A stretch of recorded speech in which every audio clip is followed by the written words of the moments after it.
merong kang nais sabihin sa kanila in this context of marriage, of ina, itong lahat na nangyayari sa buhay mo, ano kaya ang nais mong sabihin sa kanila? Sa parents ko, Tito Boy, siguro gusto ko lang din mag-thank you sa kanila sa lahat-lahat ng pagmamahal simula nung...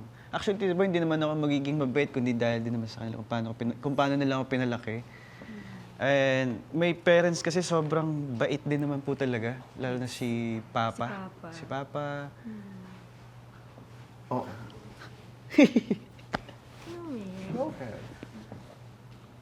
Ayun, Tito Boy, kasi... Wala na. Kaya na. Naiyak sa rin ako.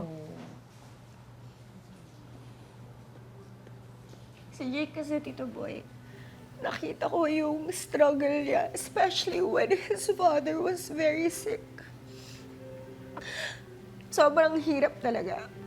And he was shouldering everything.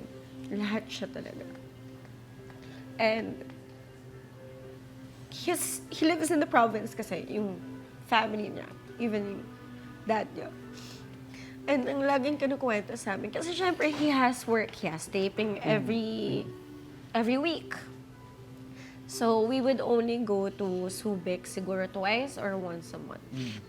So when we would see Papa, his Papa, when we would visit him, you know, his siblings would always say, ang lagi niyang hinahanap is Jake. No. And you were saying about Papa. Go ahead. Siguro gusto ko lang din mag-thank you, Tito Boy, sa lahat ng pagmamahal, sa lahat ng